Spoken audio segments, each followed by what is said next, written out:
eknya Kak Abah rek ngaku Kak Abah mah. Ngaku Abah teh. Ngaku Abah. Heuh, sinya Kak Abah.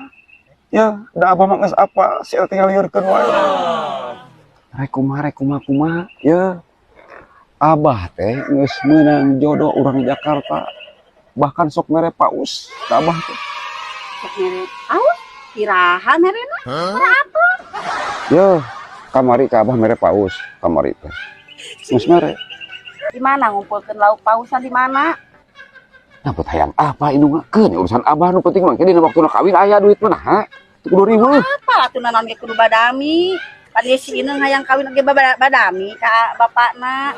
Ku apa? Emang rek kasih aherkeun gitu? Ya, geus boga jodohna eta meureun mah kitu. Ya, Abah teh geus mung. Ineung maneh teh kekeh ketika si aher naon aduh Gusti nya Allah. Ari paus anu kumaha Abah? Nah, teh apa-apa, us jadinya mah aneh. Teh apa-apa us acan. Ya apa ge henteu? Kita mongan ge henteu anu sok dibawa ka imah teh lauk paus cenah mana lauk anu kumaha?